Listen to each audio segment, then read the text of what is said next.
وہی بات ہے کہ نقد پیسے ہوں یا سونے کی صورت میں یا چاندی کی صورت میں، تو وہ مرد ہے یا عورت عاقل اور بالغ ہے اس پر قربانی واجب ہے. اس میں مرد عورت کی کوئی شرط نہیں، صاحب نصاب ہونا شرط. اگر کسی خاتون کے پاس یہ ہے اور اس کی جانب سے اس کے وکیل کی حیثیت سے اس کا شوہر ادا کر رہا ہے تو قربانی ادا ہو جائے گی. لیکن یہ بات ذہن نشین رہے کہ بھائی جب شوہر اپنی بیوی کی طرف سے قربانی کر رہا ہے تو اس کے علم میں یہ ہونا چاہیے. یعنی کسی کو بتائے بغیر اگر اس کی طرف سے قربانی ہوگی تو پھر ادا نہیں ہوگی. اس کو بتانا ضروری ہے کہ بھئی تمہاری قربانی جو تمہارے ذمہ ہے وہ بھی میں ادا کر رہا ہوں اور اپنی قربانی بھی ادا کر رہا ہوں. لیکن یہاں ایک یہ بات بھی ذہن نشین رہے، بہت سارے لوگ ملک صاحب ایسے کرتے ہیں کہ بھئی پورے گھر کے افراد کی طرف سے ایک قربانی دے دیتے ہیں. یعنی گھر کے اندر 10 افراد ہیں اور 10 کے 10 صاحب نصاب بن رہے ہیں. یعنی ہر ایک اپنی لیول پہ 1,35,000 سے زائد کی مالیت کا وہ ایک نصاب رکھتا ہے. تو ہر شخص پر علیحدہ علیحدہ قربانی ہے، ان 10 کی جانب سے صرف ایک قربانی کافی نہیں ہوگی. ٹھیک ہے. اچھا اس میں ایک چیز اور بھی ہے، ہمارے یہاں ایک رواج بن گیا ہے کہ مطلب لوگ اپنے جو مردہ لوگ ہوتے ہیں جو اس دنیا سے چلے جاتے ہیں ان کی قربانی بھی کر رہے ہوتے ہیں جی، کہ وہ زندگی میں قربانیاں پوری نہیں کر سکے. اور اس میں ایک ضمنی سوال یہ بھی ہے کہ کچھ لوگوں میں، ہمارے دیہاتوں میں یہ بات بڑی مشہور ہے جی کہ ایک بندے پہ بس 7 ہی قربانیاں واجب ہوتی ہیں، 7 مکمل ہو گئی تو بات ختم ہو گئی. اس بارے میں شرعی کیا مطلب احکامات ہیں؟ پہلی بات تو یہ ہے کہ جس طرح اپنے مردے کی طرف سے قربانی کرنا اللہ کے نبی صلی اللہ علیہ وسلم کی سنت ہے کہ نبی علیہ الصلوۃ والسلام ایک مینڈا حضرت ابراہیم علیہ السلام کی طرف سے ذبح کیا کرتے تھے. تو پھر نبی علیہ الصلوۃ والسلام سے یہ دنیا سے پردہ فرمانے کے بعد حضرت علی المرتضیٰ رضی اللہ تعالیٰ عنہ ایک اپنی جانب سے اور ایک نبی علیہ السلام کی جانب سے کیا کرتے تھے. اسی بنیاد پر فقہا کی یہی رائے ہے کوئی شخص اپنے والدین کی جانب سے قربانی کر رہا ہے تو کرنا چاہیے. اور ہم بھی اسی تسلسل کو جاری رکھے ہوئے ہیں کہ میری والدہ اللہ کے حضور پہنچ گئی ہیں تو ہم والدہ کی طرف سے قربانی بھی کر رہے ہوتے ہیں، اور جو ان کے روزوں کے فطرانہ ہوتا ہے اس کو بھی ادا کرتے ہیں. وہ بھی یہ اچھی بات ہے، ایک والدین کے فرما بردار اور رات کو اس طرح کرنا چاہیے، ان کو اجر اس کا مل رہا ہوتا ہے، پورا اجر مل رہا. اچھا قربانی کے جانور کے بارے میں ہم پڑھتے رہتے ہیں، لیکن آج کل آپ کا سوشل میڈیا کا دور ہے اور سوشل میڈیا پہ ایک چیز عام آ رہی ہے، بھینس اور جو بھینسا ہے اس کے متعلق کچھ لوگ کہہ رہے ہیں جی کہ چونکہ اس کا ذکر نہیں ہے اور یہ جنگلی جانور ہے اور جس طرح ہرن کی قربانی جائز نہیں ہے اس طرح اس کی قربانی بھی جائز نہیں ہے. اس بارے میں آپ کیا کہتے ہیں؟ نہیں، جمہور فقہا کے نزدیک بھینس بھینسا کی قربانی جس طرح گائے کی بیل کی اس طرح ان کی بھی جائز ہے، اس میں کوئی حرج نہیں. ایک علمی بات ہے لیکن جمہور کی رائے یہ ہے کہ بھینس بھینسا کی قربانی جائز ہے، وہی 7 افراد اس میں شریک ہو سکتے ہیں. ایک آخری سوال قربانی کے حوالے سے کہ جو قربانی میں شریک لوگ ہوتے ہیں زیادہ 7 ہوتے ہیں بڑے جانور میں، وہ مرضی ہے آپ کی جتنی بھی، لیکن اس بارے میں کچھ علماء یہ کہتے ہیں کہ بھئی اگر 7 لوگ ہیں 5 لوگ ہیں ان میں سے ایک شخص بھی ہے جس کی کمائی جو ہے مشکوک ہے تو وہ سب کی قربانی ضائع ہو جائے گی، ایسا ہی ہے؟ بنیادی طور پر یہی ہے کہ 7 لوگ ایک بڑے جانور میں شریک ہیں تو 7 کی کمائی جس طرح آپ نے کہا کہ صحیح ہونی چاہیے، مشکوک نہیں ہونی چاہیے. حرام کی یا سود کے یا رشوت کے یا الاخری جتنی بھی چیزیں ہیں ایسے پیسے نہ ہوں. اگر ایسے پیسے ہوں گے تو باقی 6 لوگوں کی قربانی بھی مشکوک ہو جائے گی. مشکوک ہو جائے گی. اچھا اس میں مفتی صاحب ایک چیز جو ہے ظاہر زمان جدت آئی ہے اور جدت جب آتی ہے کسی بھی معاشرے میں تو اجتہاد کی ایک صورت بھی نکلتی ہے. آج کل ظاہر گھروں میں لوگ اپنے جمع پونجی نہیں رکھتے، وہ بینکوں میں رکھتے ہیں. بینکوں میں 2 طرح کے اکاؤنٹ ہوتے ہیں، ایک سیونگ اکاؤنٹ ہوتا ہے اور ایک آپ کا کرنٹ اکاؤنٹ ہوتا ہے. جب آپ کرنٹ اکاؤنٹ میں اپنے پیسے رکھتے ہیں، فرض کریں آج آپ نے لاکھ روپے رکھے ہیں، آپ کی کرنسی جو ہے وہ اس کی ویلیو ڈاؤن ہوتی جا رہی ہے، 10 سال بعد آپ کے لاکھ روپے ہی ہوں گے لیکن اس کی ویلیو 10,000 کی رہ جائے گی. سیونگ اکاؤنٹ میں جو لوگ رکھتے ہیں بینک سالانہ اس میں پروفٹ ہے، اس کو انٹرسٹ کہہ لیں جو بھی کہہ لیں، وہ اس میں ڈالتا رہتا ہے اور اس سے یہ ہے کہ اس بندے کی وہ جو اماؤنٹ ہے وہ کم از کم محفوظ رہتی ہے جو اس نے جمع کرائی تھی. مختلف علماء کے فتاوی ہیں اس سلسلے میں، کچھ اس کو جائز قرار دیتے ہیں، کچھ ناجائز قرار دیتے ہیں. آپ بھی مفتی ہیں تو کیا آپ اس بارے میں کہتے ہیں کہ جو بینک آپ کو سالانہ ایک فکس، اس میں فکس ہے، فکس جو ہر سال وہ ایک ریٹ دے دیتے ہیں کہ جی اتنا ہم پروفٹ دیں گے، وہ سود کے زمرے میں آتا ہے یا وہ جائز ہے؟ بینکنگ کے معاملے میں مفتی اعظم پاکستان مفتی محمد تقی عثمانی صاحب کی جو رائے ہے ہم اس پر عمل پیرا ہیں، لیکن بنیادی طور پر تو ہونا یہی چاہیے کہ بھائی بینک کے اندر اکاؤنٹ نہ کھلوایا جائے. لیکن اگر کوئی مجبوری ہے کھلوانا ہے تو پھر کم از کم آپ سیونگ اکاؤنٹ نہ ہو، کرنٹ اکاؤنٹ آپ کا ہونا چاہیے. اور جس طرح آپ نے کہا آج کل چونکہ بہت سارے لوگ پیسے لے کے فراڈ کر کے بھی چلے جاتے ہیں تو پھر کسی ایسے بینک کا انتخاب کرنا جہاں ایک شریعہ بورڈ ہو تو اس کے تحت، اگر چونکہ شریعہ بورڈ کے اندر ایک ملک صاحب پورا پروسیس ہے، اسٹیٹ بینک کے اندر شریعہ بورڈ کا ایک نمائندہ ہوتا ہے تو بینک کے جتنے بھی معاملات ہوتے ہیں تو ایک شرعی ایڈوائزر کی حیثیت سے وہ اس کو دیکھ رہا ہوتا ہے. کوئی بھی اسلامی بینک ہو تو اگر اس کے اوپر اس طرح کے معاملات ہو رہے ہیں تو میرے خیال سے مفتی تقی صاحب کی رائے پہ عمل ہم ہونا کرتے ہوئے میری رائے یہ ہے کہ اگر احتیاط تو یہ ہے کہ بچیں، لیکن بچنا ممکن نہ ہو تو پھر کسی اسلامی بینک کا انتخاب کیا جائے جہاں ایک باقاعدہ شرعی ایڈوائزر ہو اور شرعی بورڈ کی نگرانی میں. اچھا، میں نام لیے بغیر مختلف بینکوں کے، کچھ بینک کہتے ہیں جی یہ اسلامی بینکاری ہے اور یہ ہے وہ ہے، وہ ساری وہ بینک کو کچھ اور کہہ رہا ہوتا ہے. کچھ علماء کے اس میں مطلب بیان بھی آتے ہیں کہ جی یہ ٹھیک ہے، لیکن کچھ علماء کہتے ہیں کہ یہ جائز نہیں ہے، یہ غلط ہے. تو ایسا کیوں نہیں ہوتا کہ پاکستان میں آپ کی جناب علماء اکرام، ظاہر ہے آپ تو دین خاصا پھیل بھی چکا ہے اور بڑے بڑے ادارے چل رہے ہیں، جو بڑے ادارے ہیں جو ہمارے علماء اکرام جہاں پہ پڑھتے ہیں، آپ کا مطلب میں کسی کا نام لوں گا تو دوسرے ادارے کہیں گے ہمارا نام نہیں لیا، تو وہ اپنے طور پہ کوئی ایسا بینک انٹروڈیوس کیوں نہیں کرواتے کہ جس کے بارے میں مطلب یہ ہے کہ وہ منافع ہو تو منافع دے اور جب اس کو نقصان ہو تو نقصان میں سب کچھ شیئر کرے. یہ ملک صاحب جی میزان بینک میں نام اس لیے لے رہا ہوں کہ اس کو مفتی تقی عثمانی صاحب کے تلامذہ یا ان کے شاگرد اس کو دیکھ رہے ہیں، تو اسلامی بینکاری جس بینک میں ہو رہی ہے تو میں اس پر اعتماد کرتے ہوئے یہی رائے رکھتا ہوں کہ بھائی وہاں اگر بینکاری کی جائے تو دوسرے بینکوں کی بنسبت وہاں زیادہ بہتر ہے. جہاں تک آپ نے فرمائی یہ بات ٹھیک ہے کہ بھائی اپنا بینک ہی شروع ہونا چاہیے، ایک اچھی رائے ہے. ہم دیکھ رہے ہیں کہ ہمارے بہت سارے جو بڑے بڑے ادارے ہیں جو اس وقت بہت سے اس جدت کے اعتبار سے عصری علوم میں آگے جا رہے ہیں، تو ہم انشاءاللہ توقع رکھتے ہیں کہ آئندہ آنے والے زمانے کے اندر کہہ دیں یا وقتوں میں ایسا پورا ایک سلسلہ اقتصادیات کے اعتبار سے، مالیات کے اعتبار سے، اکنامیکلی ایسا ایک زون ہم دیکھ رہے ہیں کہ انشاءاللہ بینکنگ کی صورت بھی مدارس اور اس کے تحت آئے گی انشاءاللہ. جی اچھا، میں اب آتا ہوں جناب قرآن پاک. ظاہر ہے ہمارا ایمان ہے قرآن پہ اور قرآن کا موضوع بھی انسان ہے. اب قرآن کے ظاہر مضامین پہ ہم جائیں تو اس میں دو چیزیں ہمیں ملتی ہیں، ایک حقوق اللہ ہے اور ایک حقوق العباد ہے. ہمارے علماء کرام، ہمارے جتنے بھی جب ممبر پہ جو ہمارے علماء بیٹھے ہوتے ہیں وہ بات کرتے ہیں، حقوق اللہ کی بات کرتے ہیں، لیکن حقوق العباد کو نظر انداز کر دیتے ہیں. ہمارے معاشرے میں ہم جگہ جگہ دیکھتے ہیں کہ لوگوں کے حقوق سلب ہو رہے ہوتے ہیں، شرعی طور پہ بھی، ہر طرح پہ، لیکن علماء اس پہ بات نہیں کرتے. اس کی کیا وجہ ہے؟ میں اکثریت کی بات کر رہا ہوں کہ اکثریت جب بھی ہمارے علماء کرام ممبر پہ بیٹھتے ہیں یا وہ حقوق اللہ کی بات کرتے ہیں یا وہ سیاست کرتے ہیں، وہ حقوق العباد کی طرف بالکل نہیں آتے. اور سب سوال کے دو پہلو ہیں. جی، پہلا پہلو تو یہی ہے کہ بھائی حقوق اللہ کو بھی بیان کرنا چاہیے لیکن حقوق العباد کو بھی بیان کرنا چاہیے. اور بنیادی طور پر جس طرح آپ نے کہا قرآن نے جو ہمیں ایک شریعت دی ہے، جو ایک ملت اور دین دیا ہے، اس کے اندر بنیادی طور پر ایک حقوق اللہ ہے، پھر حقوق اللہ میں عبادات آ جاتے ہیں، ایمانیات آتے ہیں، لیکن اس کے ساتھ پھر معاملات ہے، پھر معاشرت ہے، پھر اخلاق اور حدود ہے. تو اسلام تبھی مکمل ہوتا ہے کہ جس وقت صرف نماز و روزے پر اعتبار نہ کریں.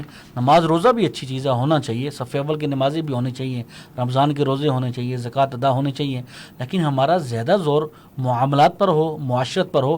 ایک مسلمان اپنے کردار سے واضح ہوگا کہ یہ کتنے اسلام پر عمل کرنے والا ہے اور کتنا عمل پیرا ہے.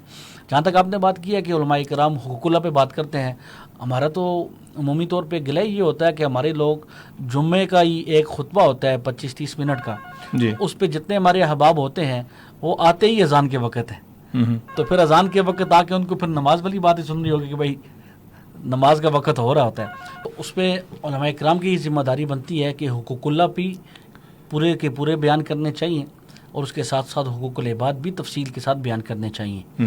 اور اگر کہیں ایسا ہے، میں نہیں سمجھتا کہ ایسا ہونا چاہیے، ان دونوں پہلوؤں پر بات ہونی چاہیے. حقوق اللہ پر بھی تفصیلی بات ہونی چاہیے اور حقوق العباد پر. مجھے تو بڑی ایک مزے کی بات یاد آئی، ہمارے اساتذہ ہمیں کہا کرتے تھے کہ بھائی جمعے کے آپ تقسیم کر لیں، چونکہ مہینے کے 4 جمعے، تو ایک جمعے آپ قرآن پہ بات کر لیں، ایک پہ حدیث پہ بات کر لیں، اور ایک پہ آپ تاریخ پہ اور ایک پہ سیرت پہ، یعنی جو مختلف پہلو ہیں وہ سارے کے سارے زیر بحث ہونے چاہیے. صحیح. اچھا، میں اب براہ راست اس سوال پہ آتا ہوں جو میں آپ سے کرنا چاہ رہا تھا. میں نے تمہید باندھی تھی. ہمارے یہاں جو وراثت ظاہر ہے ہماری شرعی وراثت ہے، سورہ نساء میں ہر چیز ہمیں بتا دی گئی ہے کہ کس کا کتنا حصہ بنتا ہے اور کتنا ادا کرنا چاہیے.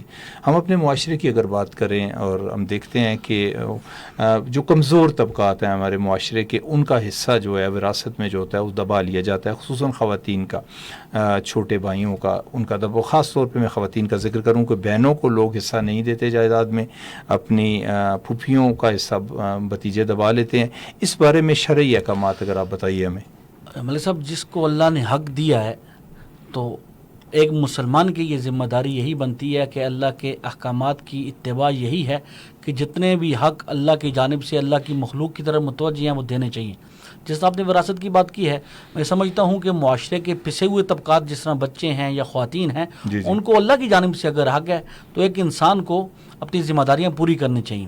بلکہ مجھے تو ایک حدیث یاد آ رہی ہے، اللہ کے نبی علیہ السلام نے فرمایا کہ ایک آدمی نے اگر ایک بالغ زمین بھی کسی کی قبضہ کی ہوئی ہے، یعنی میراث میں وراثت میں بہن کا حق بنتا ہے، بھائی کا حق بنتا ہے، اگر وہ نہیں دے رہا وہ تو 7 زمینوں کا توق بن کے کل قیامت میں اس کے گلے کے اندر اٹکتا رہے گا.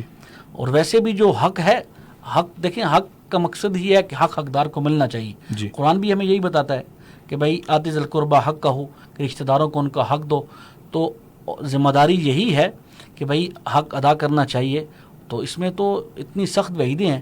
بلکہ میں تو یہاں ایک اور بات کرتا ہوں، ہمارے یہاں ہمارے صاحب ایک اور بات ہے، وہ ہمیں کہہ دیا جاتا ہے کہ بھائی میں نے دی ہے تو بہن لے نہیں رہی.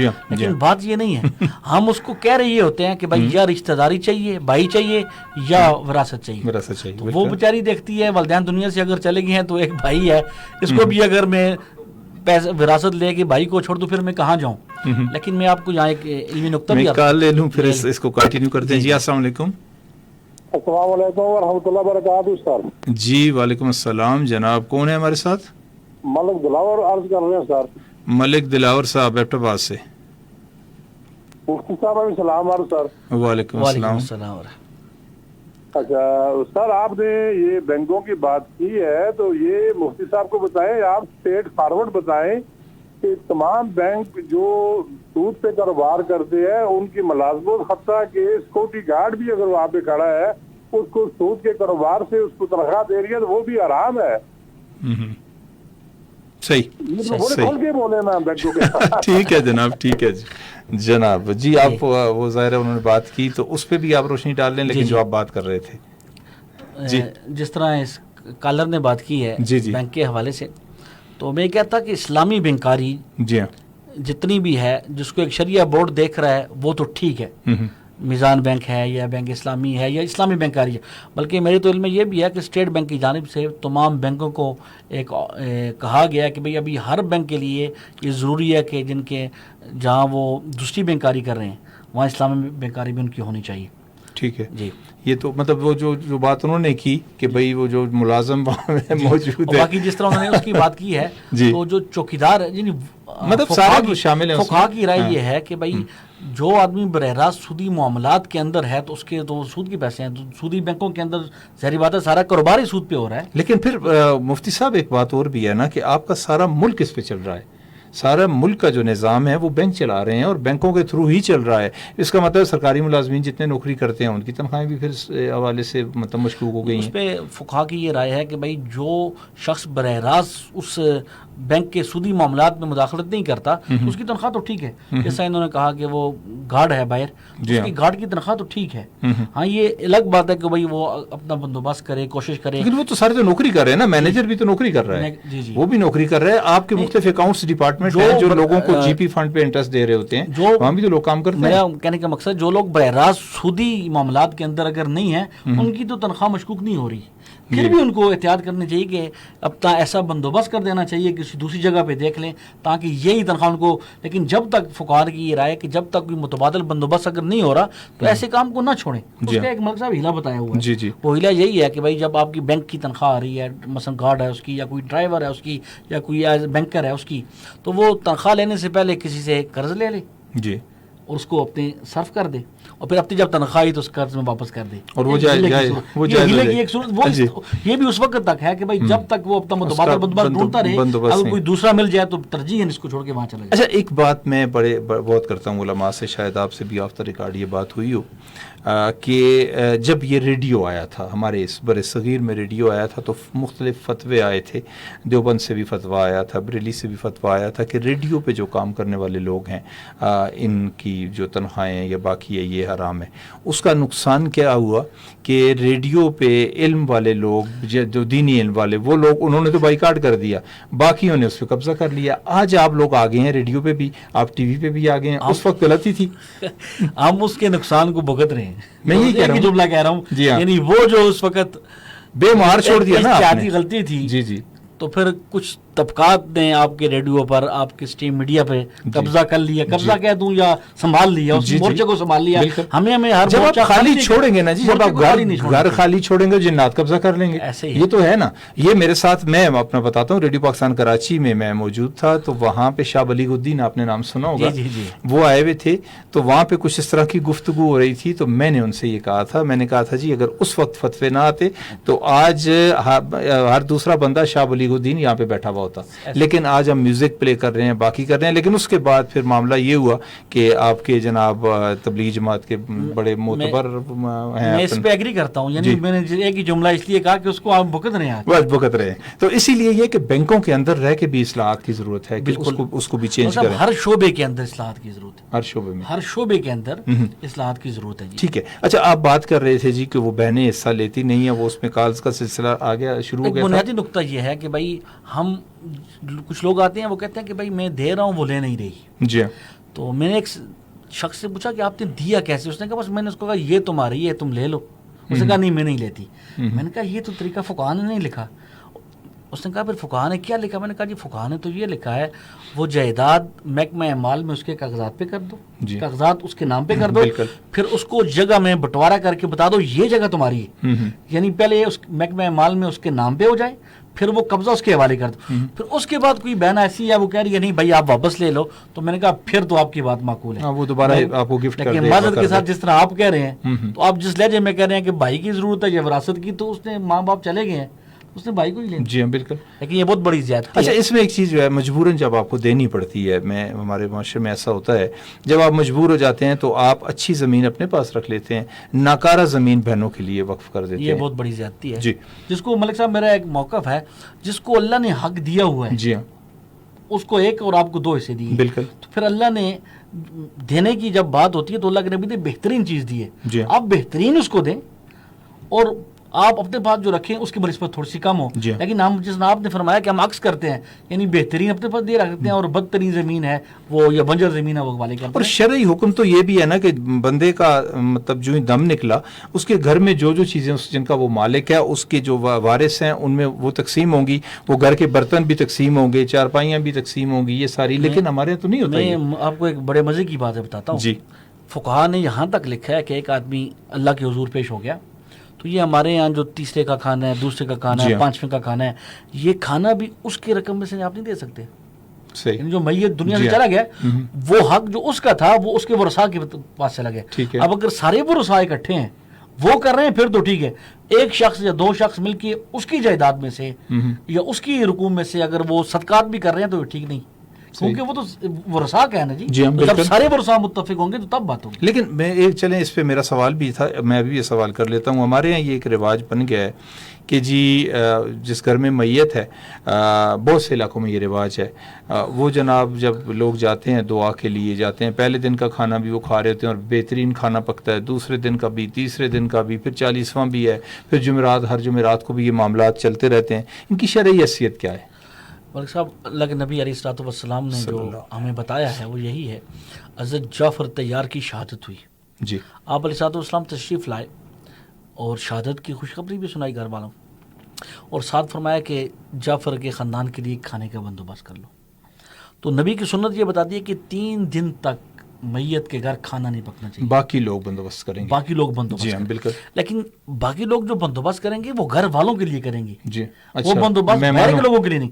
جی. ہم اس پر اکثر نکیر بھی کرتے ہیں, تنقید بھی کرتے ہیں. ہمارے جنازوں میں اعلان ہوتا ہے جی ہاں کھانا کھا کے جائیں. جی ہاں بالکل تیار ہے کھانا. کھانے کا حکم تو اس کے لیے ہے جو ایک دور سے ایک آدمی, ہاں ایبٹ آباد میں کوئی جنازہ ہے, ایک آدمی راولپنڈی سے ہے, لاہور سے ہے, پشاور سے ہے, یہ تک بھی بنتی ہے. جی ہاں. تو اگر دیری کے اندر کوئی فوتگی ہے اور میں بازار سے جا کے وہاں کھانے میں بیٹھ جاؤں تو تک بھی نہیں بنتی. لیکن تو وہ کھانا میت کے ورثاء کے لیے تیار کیا جاتا ہے. ٹھیک ہے. محلے والوں کے لیے یا گاؤں والوں کے لیے, اور پھر اس طرح کے اعلانات ان کو ختم ہونا چاہیے. یہ ختم ہمارے بعض اس طرح کی جو ابھی روایات شروع ہیں یہ بڑی اچھی ہیں کہ بھائی یہ کھانے کا اعلانات بنانا, کمیٹیاں بنانا, یہ بڑی اچھی بات. بلکہ میں تو آپ کے علم میں یہ بات بھی لاؤں, ہم نے ایک کوشش کی اس پر, ہم نے ایبٹ آباد کے تمام علماء اکرام ہم بیٹھے, یعنی تمام مکاتب فکر بیٹھے مرکزی جامع مسجد میں, اور کوشش کی. ملک سجاد صاحب جو ہمارے انجمن اتحاد شہریان کے صدر ہیں, اس کی کوشش ہے, اگر نام نہ لی جائے تو یہ زیادتی والی بات ہوگی. سب کو اکٹھا کیا ہم نے. اس میں ایک بات یہ بھی کی کہ بھئی یہ میت کے گھر کھانا نہیں کھانا, کوئی بھی ہے, مقامی آدمی نے کھانا نہیں کھانا. ٹھیک ہے. اور دوسرا یہ ہے کہ بھائی جس طرح میت کسی کے گھر رات کو صبح جنازہ ہو جی گیا, ساری رات کو ان کے ظاہری بات ہے وہ سو ہی نہ سکے, جیسے ہی تدفین کے بعد گھر آتے ہیں تو پھر دعا شروع ہو جاتی ہے. جی. تو کم از کم پہلے دن جس دن اس کی تدفین ہے تو اس دن دعا نہ کی جائے. ٹھیک ہے.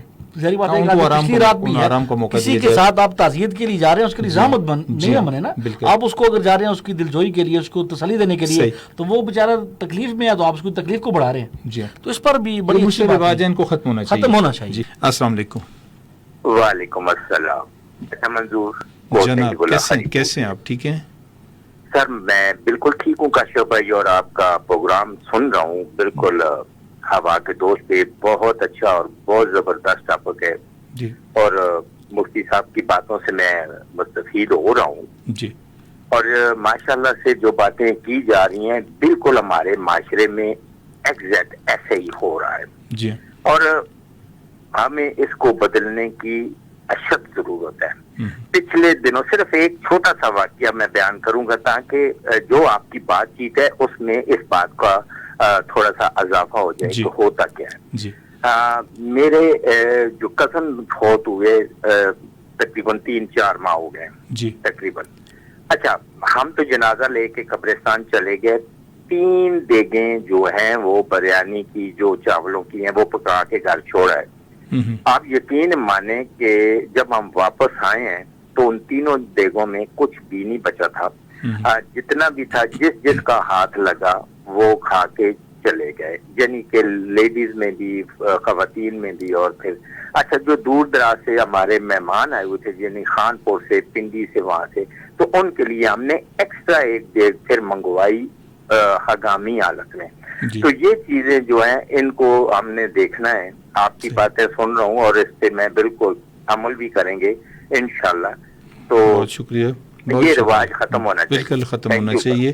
بہت شکریہ جی. منظور الہی صاحب تھے جی. بالکل ٹھیک فرما رہے تھے. ایسی روایات, فرسودہ روایات کو ختم ہونا چاہیے. بالکل یہ روایت. اور میں اس میں ایک چیز شامل کروں, میں کال لیتا ہوں جی. میں ایک ایبٹ آباد میں ایک فوتگی ہو گئی, ایک مطلب آسودہ حال فیملی میں.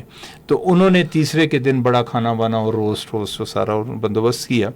تو معاملہ ختم ہو گیا. کچھ 6-7 مہینے گزرے تو وہ ان کے ہمسائے تھے اور ساس اور بہو کی لڑائی ہو گئی آپس میں. تو وہ جناب اس ساس نے کہا ان کے گھر جا کے کہ جی وہ آپ کا جو تیسرے کا کھانا تھا اور اس میں جو روسٹ تھے وہ میری بہو نے وہاں سے تھیلے بھر کے چرائے تھے اور اپنے ماں باپ کے گھر لے گئی تھی, اور وہ پتہ نہیں اتنا عرصہ اس کو کھاتے رہے. بہرحال یہ واقعہ بھی میں نے دیکھا. چلیں جی, آپ کی کاز لیتے ہیں. اچھا, ایک اور چیز مفتی صاحب, تکبر بہت بری چیز ہے. دولت کا تکبر ہے, حسن کا تکبر ہے, اقتدار ہے آپ کے پاس اس کا تکبر ہے, کوئی سرکاری عہدہ ہے اس کا تکبر ہے. ایک تکبر اور ہم دیکھ رہے ہیں اپنے معاشرے میں, ایک دیندار ہونے کا تکبر اب آ چکا ہے. اب ایک بندہ دیندار ہے, وہ 5 وقت کی نماز پڑھتا ہے, وہ باقی بھی کام دین کے سارے کر رہا ہے, باشرہ ہے, مطلب اس نے سنت رسول بھی رکھی ہوئی ہے. وہ جناب اس کو اپنا ایک تکبر ہوتا ہے. اور اس میں ایک چیز اور بھی ہے کہ جناب ہمارے جو لوگ حج کر کے آتے ہیں وہ جی حاجی صاحب پھر حلاج صاحب ہو جاتا ہے. حالانکہ پوری دنیا میں بر صغیر کے علاوہ کہیں بھی یہ رواج نہیں ہے کہ جس نے حج کر لیا تو اس نے ساتھ حاجی لکھنا ضروری ہے. لوگ باقاعدہ کہتے ہیں جی میں حاجی صاحب ہوں, میرے ساتھ حاجی مجھے حاجی صاحب ضرور پکارا کریں. حالانکہ مطلب اگر پھر حاجی صاحب ہے تو پھر نمازی صاحب بھی ہونا چاہیے. تو اس بارے میں آپ ہمیں کیا بتاتے ہیں؟ تھوڑا سا معذرت میں تھوڑا ہنسی نکل گئی. جی اس پر تو میں تو پہلے ایک تکبر پر بات کرتا ہوں, پھر آپ کو الہائی صاحب کے حوالے سے ایک لطیفہ بھی کھوج گزار کروں گا. جی. بنیادی طور پر تکبر کسے کہتے ہیں؟ تکبر کی تعریف جو لکھی ہے, تکبر کہا جاتا ہے بطر الحق و غمت الناس, یعنی حق کو ٹھکرا دینا اور لوگوں کو حقیر سمجھنا. یہ بنیادی طور پر تکبر کی تعریف. تو ایک آدمی حق کو ٹھکرا رہا ہے, یعنی ناحق کی طرف جا, حق کو ٹھکرانا کو ناحق کی طرف جانا, باطل کی طرف جانا. اور دوسرا یہ ہے کہ غمت الناس, لوگوں کو حقیر سمجھنا. ایک بنیادی بات کہ بھائی ایک آدمی یہ چاہ رہا ہے کہ اس کا لباس اچھا ہو, اس کے کپڑے اچھے ہوں, معاشرے کے اندر اس کی گاڑی اچھی ہے, اس کی سوسائٹی کی ساری چیزیں جو اس کے استعمال میں اچھے, اس کو تو تکبر نہیں کہتے. ٹھیک ہے. اللہ کے نبی علیہ السلام کے سامنے ایک صحابی نے کہا یا رسول اللہ, ایک آدمی چاہتا ہے کہ بھائی اس کا کپڑا اچھا ہے, اس کا لباس اچھا ہے, تو کیا خیال ہے یہ تکبر میں تو نہیں آتا؟ اللہ کے نبی علیہ السلام نے فرمایا کہ ان اللہ جمیل یحب الجمال، اللہ خوبصورت ہے اور خوبصورتی کو پسند کرتا ہے، لیکن تکبر، پھر یہ جو میں نے تعریف کی، اللہ کے نبی نے فرمایا کہ الکبر بطر الحق وغمت الناس، تکبر کہا جاتا ہے کہ بھائی لوگوں کو حقیر سمجھنا اور اپنے آپ کو بہتر سمجھنا، یعنی جس طرح احساس کمتری ایک بہت بڑا عیب ہے، احساس برتری اس سے بڑا عیب ہے، کسی آپ کسی کو اگر حقیر سمجھنے ہیں اور اپنے آپ کو برتری، مجھے تو وہ شیخ سالی کا بڑا ہی پیارا ہے کہ قول یاد آ گیا، کیا فرمانے لگے کہ مرا پیر دائے مرشد شہاب دو اندر ظفر مود بر رویاب، مجھے میرے پیر شیخ شہاب الدین نے 2 نصیحتیں کی، اور کی اس وقت جب ہم کشتی میں سفر کر رہے تھے، ایک کہا کہ اپنے آپ کو ہمیشہ حقیر سمجھنا، اپنے آپ کو اچھا نہ سمجھ، اور دوسرا یہ کہ دوسرے کو ہمیشہ اچھا سمجھنا۔ ابھی میں یہ دیکھوں کہ بھائی میرے اندر 100 عیب ہیں اور فلاں کے اندر 1 عیب ہے، تو ابھی مجھے چاہیے تو یہ کہ بھائی اپنے عیبوں کو میں چھوڑ رہا ہوں، اس کے 1 عیب کا ڈنڈورا پورے پاکستان میں پوری دنیا میں نشر کر رہا ہوں، حالانکہ چاہیے تو یہ تھا کہ اس کے 1 عیب کو چھوڑ کے اپنے 100 عیب مجھے یاد ہونے چاہیے، اور اگر کسی کے اندر 1 عیب ہے اور 100 خوبیاں ہیں، اس کی 100 خوبیاں مجھے نظر نہیں آتی، اس کا 1 عیب مجھے ضرور نظر ہے، چاہیے تو یہ تھا کہ میں اس کی خوبیاں تلاش کروں تاکہ اس کے عیب مجھے عیب نظر نہ آئے، پھر میں اپنی طرف دیکھ لوں کہ بھائی میری جتنے عیب ہیں اس کی خوبیوں کے مقابل اگر میری اس کی خوبیاں میرے اندر آ رہی ہیں اور میرے عیب ختم ہو رہے ہیں تو یہ تو اچھی بات ہے۔ دین آپ کو عجز اور انکساری سکھاتا ہے نا، تو جب آپ میں یہ چیزیں نہیں ہوں گی تو پھر فائدہ۔ السلام علیکم۔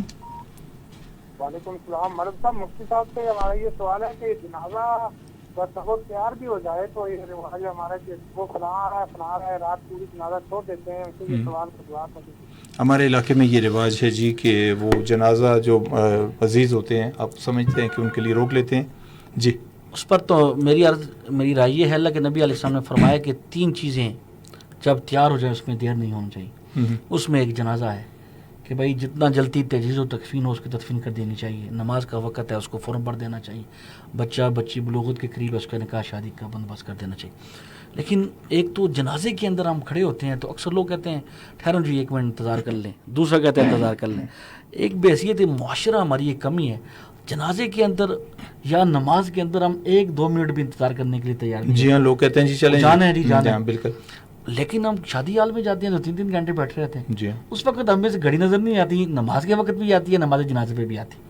تو ایک تو یہ ہے کہ بھائی وقت کی پابندی ہر مسجد میں بھی ہونی چاہیے، جنازے میں بھی ہونی چاہیے، شادی میں بھی ہونی، ہر جگہ بھی، یعنی یہ بحیثیت معاشرہ ہماری اجتماعی کمزوری۔ جی ہاں بالکل۔ اور دوسرا یہ ہے کہ بھائی جس طرح آپ نے فرمایا کہ بھائی انتظار نہیں کرنا چاہیے، جی جتنا جلدی ہو سکتا ہے کہ میت کو آپ تجہیز و تکفین کر دیں کر کے انتظار نہ کیے جائے۔ صحیح، آپ بھی کال کرنا چاہتے ہیں جی، نمبر ہے 0992333152۔ اچھا، اس کے علاوہ مفتی صاحب جو چیز ہے تکبر کی بات ہوگی، دینی تکبر کی بات ہوگی، آپ نے شادی بات اور کر رہا تھا جی جی، آپ نے جس طرح کہا ایک فیملی حج پہ جا رہی تھی، وہ حاجی اور الحاج والی بات ہے، الحاج والی بات، جی تو ایک فیملی حج پہ جا رہی تھی تو کراچی ایئرپورٹ پہ ملک صاحب اس نے اپنا سامان تیار کیا تو اس کے اوپر لکھا الحاج عبدالحمید، جاتے مطلب کراچی ایئرپورٹ سے جاتے ہو، تو آپ جیسا کوئی سمجھدار آدمی تھا، اس نے پوچھا حاجی صاحب ماشاءاللہ کتنا آ جائے؟ اس نے کہا پہلی دفعہ جا رہا ہوں۔ اس نے کہا ظالم الحاج نہ لکھو، کم از کم حاجی لکھو۔ اس نے کہا بیگم بھی ساتھ رہے یار، 2 ہیں بس یہی دین سے دوری ہے جی ہماری۔ تو دیکھتے ہیں کہ ہمارے ساتھ ابھی کون ہے۔ السلام علیکم۔ وعلیکم السلام ورحمۃ اللہ وبرکاتہ۔ مرک صاحب ماشاءاللہ بہت اچھا پروگرام ہے۔ مفتی صاحب نے ایک جو کسی عورت کے پاس اگر 2 تولے سونا ہے اور سر اپنا تعارف کرا دیجئے پہلے، آپ کون بات کر رہے ہیں اور کہاں سے؟ جمال اختر مانسرہ سے۔ مانسرہ سے جمال اختر صاحب، جی آپ پوچھیے۔ جی مفتی صاحب سے یہ سوال ہے کہ ایک عورت ہے 2 تولے سونا ہے اس کے پاس جی، اور نقدی اس کے پاس صرف 1000 روپے ہے، اور جو خامد ہے اس کے حالات بھی اچھے نہیں ہیں، تو وہ قربانی تو یہ واجب، یہ اور کس طرح قربانی کرے گی؟ 2 تولے سونا ہے جی ہاں، 2 تولے سونا تو پھر بن جاتا ہے اتنا، چلے جی جی مفتی صاحب۔ جس کے پاس 2 تولے سونا ہے نا جی، تقریباً آج کل 2,45,000 روپے تولہ ہے جی، اس کا مطلب 4,90,000 روپے کی مالیت ہے جی، اور 1,000 روپیہ نقد ہے۔ اگر صرف اس کے پاس 2 تولے ہوں پھر تو اس پر نہیں آتی قربانی، ٹھیک ہے، لیکن جس طرح یہ فرما رہے ہیں کہ 1,000 روپیہ بھی ساتھ ہے، اس پر جب 1,000 روپیہ ساتھ لگ جائے گا تو پھر نصاب چاندی کی طرف چل جائے گا، تو چاندی کا نصاب 1,35,000 روپے ہے، صحیح، تو اس پر قربانی۔ اچھا، وہ 1000 روپے نہ ہوتے تو پھر اس پہ نہ ہوتے تو پھر 7.5 تولے سونے کی طرف جاتے۔ ٹھیک ہے، السلام علیکم۔ وعلیکم السلام مرد صاحب، کیا حال ہے جی؟ ٹھیک ہو جناب؟ کون بات کر رہے ہیں؟ میں رفیق بول رہا ہوں جلال بابا چوک سے۔ جی رفیق صاحب، بڑے اچھے موضوع پہ آپ نے مفتی صاحب کو بھی